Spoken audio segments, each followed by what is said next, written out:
Model गांव की परिकल्पना क्या है? ये कोई सरकार की योजना थी कि आपने अपने मन से ही ये कार्य शुरू किया? जब मैं बांदा में 1.5 साल कलेक्टर के रूप में काम किया तो बांदा में भी कोई इंडस्ट्री नहीं थी।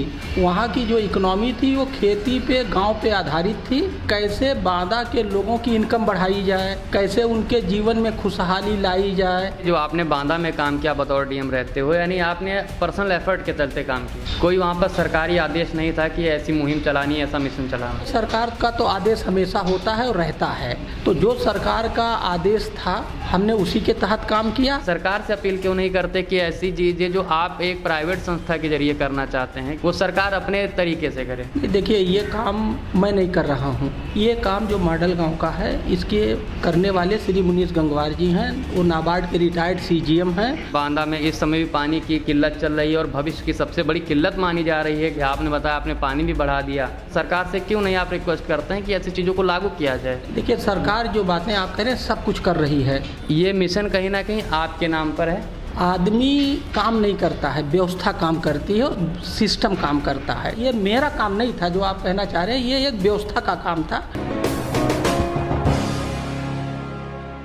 भारत गांव में बसता है। गांव के खेत खलिहान, वहाँ की पगडंडी वाली सड़कें, नदी नाले तालाब, ये सब पूरी दुनिया में आकर्षण का केंद्र रही हैं। गांव में लोग रहना भी पसंद करते हैं, लेकिन आज के दौर में जब अपने परिवार की ज़रूरतों को ना पूरी कर पाने के कारण लोग बाहर पलायन करते हैं, पैसा कमाने के लिए महानगरों में जाते हैं। ऐसा क्यों होता है? इसके पीछे कई कारण हैं।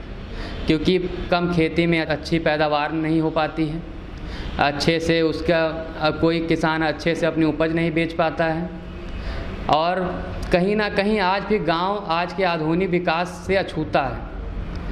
बहुत सारे सामंजस्य हैं जो आज के दौर में नहीं बैठ पा रहे हैं, बल्कि ये आज भी जाहिर है कि भारत की बहुत बड़ी आबादी आज भी खेती पर निर्भर है। ऐसे में आज के आधुनिक दौर में भारत का गांव कैसा होना चाहिए, इसकी एक परिकल्पना है।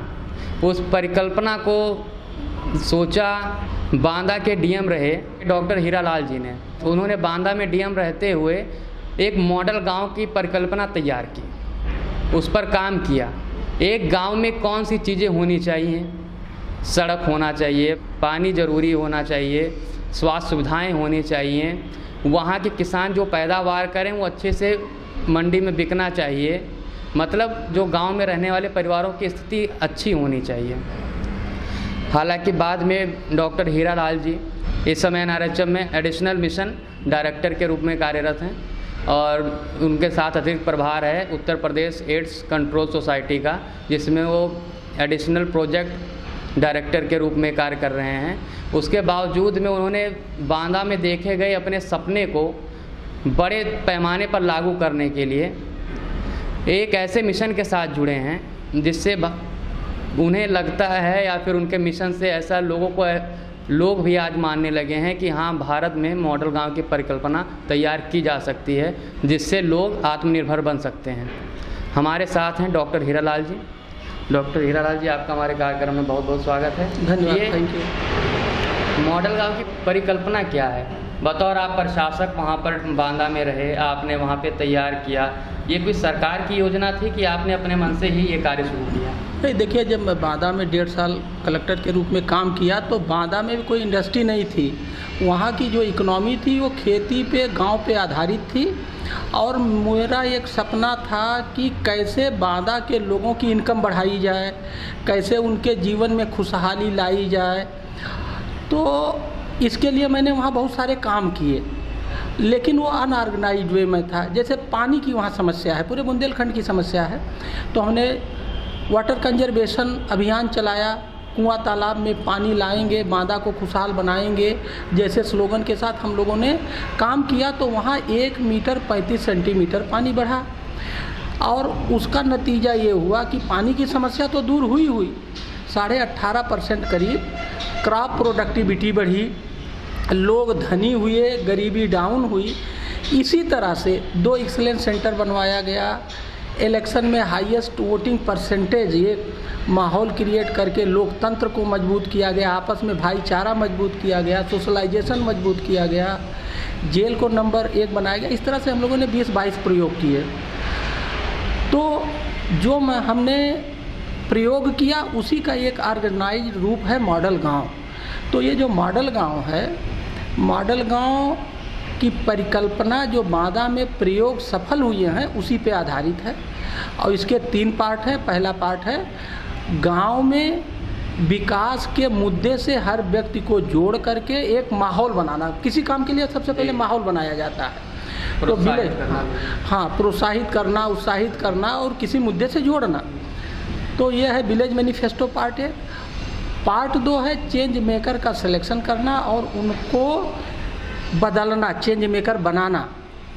हर जगह अच्छे लोग होते हैं, हम गांव के ऐसे अच्छे लोगों का चयन करेंगे और उनको उन्हीं के कंट्रीब्यूटरी पैसे से अच्छी जगहों पे जहां विकास के अच्छे काम हो रहे हैं वहां भेजेंगे। वो देख के आएंगे, अपने गांव में लागू करेंगे तो गांव बढ़ेगा। और तीसरा है भारत सरकार, उत्तर प्रदेश सरकार एक अच्छा स्कीम लाई है FPC का, फार्मर प्रोड्यूसर कंपनी का, कि हाँ उसी को FPO FPC सेम थिंग। तो उससे क्या होगा कि ये कॉन्सेप्ट है कि गांव के लोग कंपनी मिलके बनाएं और गांव के लोग मिलके कंपनी चलाएं और गांव के कृषि को कृषि व्यापार में बदल दें और धनी हो जाएं। तो ये 3 पार्ट में है, विलेज मैनिफेस्टो और चेंज मेकर और FPC। वहाँ पे जो आपने बांदा में काम किया बतौर DM रहते हुए, यानी आपने पर्सनल एफर्ट के चलते काम किया? नहीं, देखिए कोई वहाँ पर सरकारी आदेश नहीं था कि ऐसी मुहिम चलानी है, ऐसा मिशन चलाना है? नहीं, देखिए सरकार का तो आदेश हमेशा होता है और रहता है। तो जो सरकार का आदेश था हमने उसी के तहत काम किया, लेकिन उसमें हम एक डिफरेंट इनोवेटिव, हर काम को मैं इनोवेटिव तरीके, जैसे कि सरकार का ये आदेश था कि वोटिंग परसेंटेज बढ़ाया जाए, तो हमने उसको बड़ा जोश खरोश के साथ व्यक्तिगत रुचि ले करके इनोवेटिव तरीके से किया। पानी की समस्या, जैसे पानी की समस्या है, तो जब मैं यहाँ से गया था तो मुझे पता था वहाँ पानी की समस्या, तो मैंने उसको एक चैलेंज के रूप में लिया कि आखिर ये समस्या क्यों है, इसको क्यों नहीं ख़त्म किया जा सकता, और वो उसको काफ़ी हद तक ख़त्म किया। आपने इस मुहिम को एक प्रशासक के रहते हुए, एक सरकारी तंत्र में रहते हुए शुरू किया। आज भी आप सरकारी तंत्र का हिस्सा हैं, लेकिन उसके बावजूद आप अपना मिशन पूरा करने के लिए एक ऐसी संस्था से जुड़े हैं जो सरकारी नहीं है।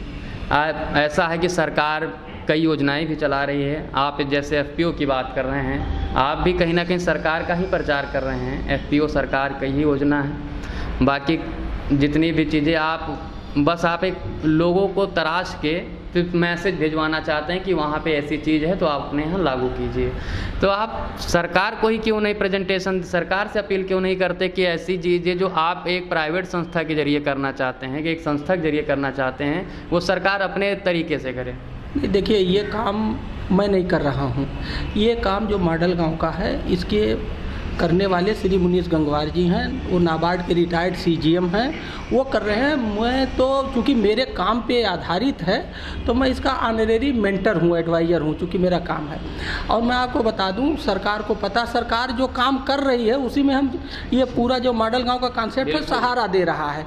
तो भाई क्या देखिए, पब्लिक प्राइवेट PPP का जो कॉन्सेप्ट है वही कामयाब है। तो एक तरह से ये देखिए, एक तरह से PPP हो रहा है। आपने बताया कि बांदा में जो आपने इनोवेटिव जो ये प्लान लेकर आए आप, उसके बाद में लोग कुछ प्रतिशत में धनी भी हुए। तो सरकार की हमेशा से सपना रहा है, सरकार घोषणा, कोई भी हर पार्टी चुनाव से पहले घोषणा पत्र तैयार करती है, उसमें रखती है कि किसानों की आर्थिक स्थिति सही करेंगे। जहां अब आने वाली इस समय भी पानी की किल्लत चल रही है और भविष्य की सबसे बड़ी किल्लत मानी जा रही है कि पानी की आने वाली है। आपने बताया आपने पानी भी बढ़ा दिया, वहाँ का स्तर बढ़ा दिया। ऐसे में ये बड़े स्तर पर काम करने वाली चीज़ है कि पानी का स्तर बढ़ाना हो गया। और आपके पास अगर ऐसा आइडिया है कि अच्छा, अगर किसानों की आर्थिक स्थिति सही हो सकती है तो उसे आप सरकार से क्यों नहीं ऐसे ही अपेक्षा करते हैं, सरकार से क्यों नहीं आप रिक्वेस्ट करते हैं कि ऐसी चीज़ों को लागू किया जाए? देखिए सरकार जो बातें आप कह रहे हैं सब कुछ कर रही है, और उसी में अगर ये मान लीजिए कि रिटायर्ड लोग, जैसे मान लीजिए मुनीश गंगवार जी रिटायर्ड लोग हैं और वो भी उसी को बढ़ावा दे रहे हैं तो अच्छी बात है। तो ये तो सरकार जो काम कर रही है उसी को सहयोग किया जा रहा है, और सरकार और आम जनता सब एक ही है, कोई अलग थोड़ी होता है। तो ये सरकार का ही काम है, और सरकार तो रातों दिन FPO पे यहाँ इतना काम हो रहा है। अभी जो कल बजट आया आपने देखा होगा कि पूरा गाँव को फोकस में रख करके गाँव, किसान, मजदूर, गरीबों के लिए ही बजट बना है।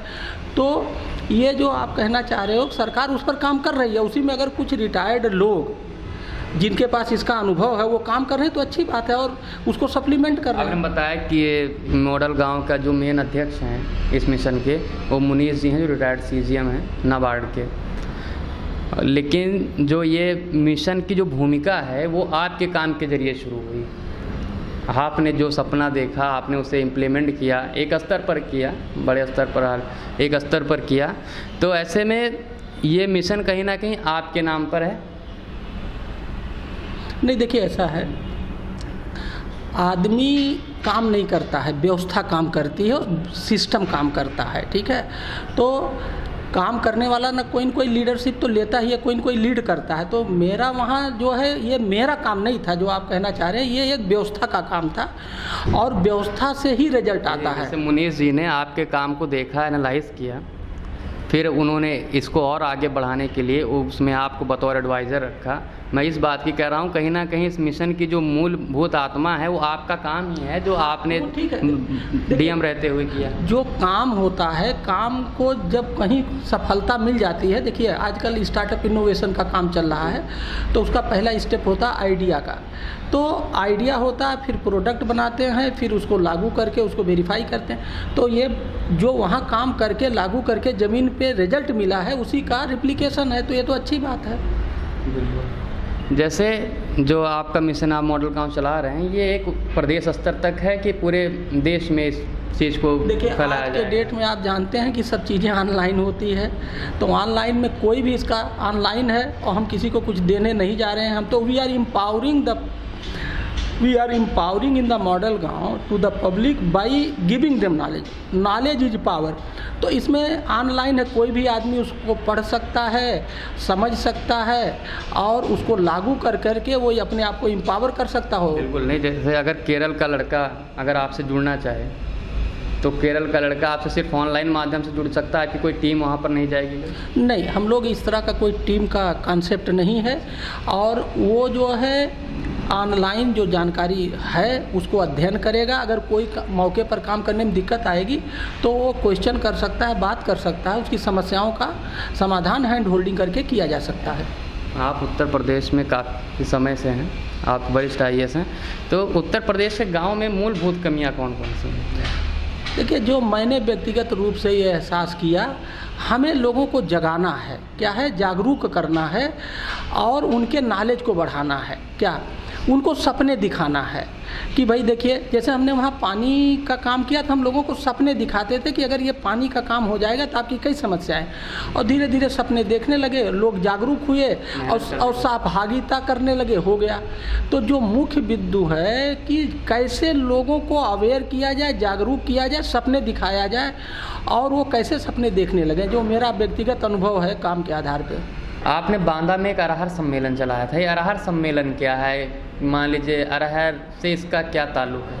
देखिए, वहाँ जो बुंदेलखंड में पानी की कमी है तो वहाँ दलहन और तिलहन की फसलें बहुत अच्छी होती हैं और उनकी न्यूट्रिएंट वैल्यू अच्छी होती है और वो मोस्टली ऑर्गेनिक होती हैं, क्योंकि पानी नहीं है तो केमिकल खाद कम यूज होता है। लेकिन वहाँ जो तिलहन दलहन की फसलें अच्छी हैं, इसके बारे में लोगों को जानकारी नहीं था। तो इसके लिए हम लोगों ने अरहर सम्मेलन अरहर के खेत में किया। एग्री टूरिज्म के भी कॉन्सेप्ट को हम लोग उसमें लगाए।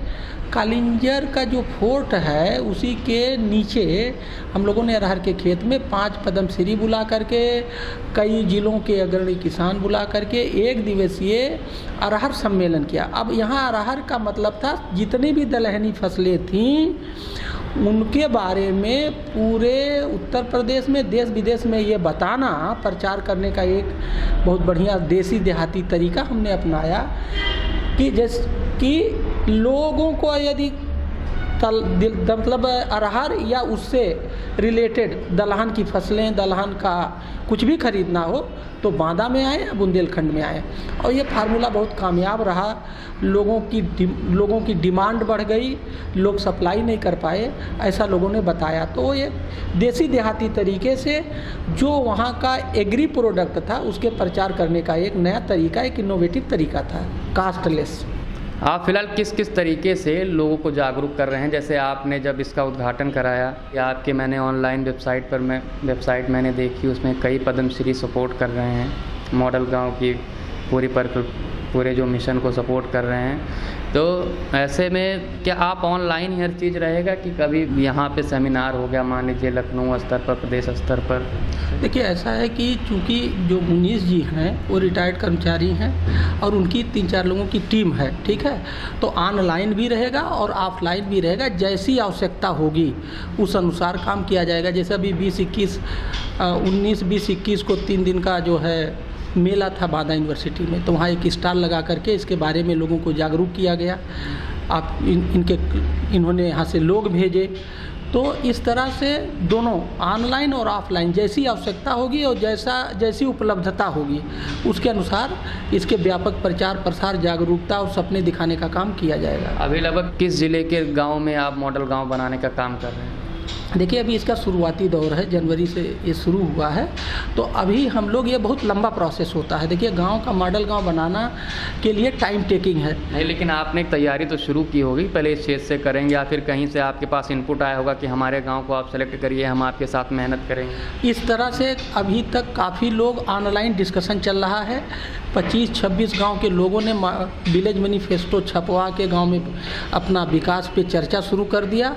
तो ये धीरे धीरे गति पकड़ रहा है और अब इसमें समय लगेगा। शुरुआती दौर में माहौल बनाने में समय लगता है, लेकिन इसके प्रति लोगों का जो रुझान और उत्साह देखने को मिल रहा है, लोग काफ़ी अच्छे तरीके से इसको पकड़ रहे हैं और एडॉप्ट कर रहे हैं। ज़्यादातर लोग गांव से आज के दौर में दूर भागते हैं। सिर्फ मैं नहीं कह रहा कि सिर्फ आदमी ज़रूरतों को पूरी करने के लिए भागता है, आदमी हाई प्रोफाइल लाइफ जीने के लिए भागता है। और आप वरिष्ठ अधिकारी हैं और इस समय काफ़ी आपके पास काम है, आप ज़्यादा व्यस्त रहते हैं, उसके बावजूद में आप गांव के बारे में सोचते हैं। ये आपके पास सोच कहाँ से आई? आप गांव के बारे में इतना क्यों सोचते हैं, एक्स्ट्रा काम करते हैं आज की उम्र में? देखिए ऐसा है कि मैं गांव का रहने वाला हूं, किसान का बेटा हूं। मैंने बचपने में कक्षा 8 तक प्राइमरी से पढ़ाई की है, खेती किया है, तो मुझे पूरा अनुभव है। मेरा सब कुछ मेरा किसानी पे आधारित है, तो मेरे खून में किसानी और किसानी की जानकारी है और एक मेरा उससे अटूट लगाव है। अब बहुत सारे लोग जो अधिकारीगण होते हैं, कोई आदमी होता है सबके पास, जैसे हम हर आदमी का अपना पैशन होता है, तो जो छुट्टी का दिन होता है, जैसे संडे हुआ, सैटरडे हुआ, तो उसमें मैं ये वाला काम, मेंटरिंग का काम करता हूँ, फ्री ऑफ कास्ट करता हूँ, मुझे अच्छा लगता है। और इससे मुझे लोगों के चेहरे पे जब खुशहाली आती है, लोगों की समस्याएं हल होती हैं, तो एक अच्छी फीलिंग जनरेट होती है, इसलिए करता हूँ। ये मेरा पैशन है, छुट्टी में करता हूँ, छुट्टी के दिन। आपकी जो शिक्षा बताया आपने कि 8वीं तक आप प्राइमरी में पढ़े, उसके बाद में आपकी जो शिक्षा है आपने कहाँ से वहाँ ग्रहण की? देखिए उसके बाद मैंने बीटेक किया पदनगर से, ITBHU से एमटेक कर रहा था, फिर अभी मैंने PhD किया। इसी बीच में 1 साल अमेरिका में भी रह के मास्टर ऑफ पब्लिक एडमिनिस्ट्रेशन भी किया है। तो हमने देहात में भी पढ़ाई की है, अमेरिका जैसे अच्छे इंस्टीट्यूशन में भी पढ़ाई की है, तो हमें अच्छा बुरा सबका दोनों में आपको क्या अंतर मिलता है? एक प्राथमिक विद्यालय में और अमेरिका आपने जाके 1 साल पढ़ाई की, अंतर कितना डिफरेंस है? देखिए दोनों की अपनी अपनी विशेषताएं हैं। देखिए मेरिट और डीमेरिट हर चीज़ में होती है। देहात की अपनी मेरिट डीमेरिट है और शहर की अपनी डीमेरिट है। आदमी को सब कुछ जानना चाहिए, गरीबी भी जानना चाहिए, अमीरी भी जानना चाहिए, और जैसा वक्त हो उसके हिसाब से ढलना चाहिए। ये थे डॉक्टर हीरालाल जी, जो इस समय मॉडल गांव बनाने के मिशन में लगे हुए हैं। इनके प्रयास सफल हों, ऐसा NTTV भारत भी चाहता है, ताकि गांव के लोग सुखी हों, गांव आत्मनिर्भर बने। जो आज पलायन कर रहे हैं, जैसे हमने लॉकडाउन में देखा, लोग बाहर से आने में कितने परेशान हुए, तो अपनी मूलभूत सुविधाओं के लिए आदमी दो समय भोजन के लिए, प्राथमिक शिक्षा, बच्चों की प्राथमिक शिक्षा के लिए, स्वास्थ्य के लिए अपने परिवार से 2000-4000 किलोमीटर दूर रहता है। ऐसे में हीरालाल जी का जो ये कदम है, ये बहुत ही सराहनीय है। और ऐसे में अगर हमारे दर्शक भी अगर इनके मुहिम से अगर जुड़ें तो बहुत बहुत अच्छा रहेगा। कैमरामैन पंकज गुप्ता के साथ मैं रमन मिश्रा, NTTV भारत। देश दुनिया की ताज़ा तरीन खबरों से रूबरू होने के लिए सब्सक्राइब कीजिए आपका अपना चैनल NTTV भारत।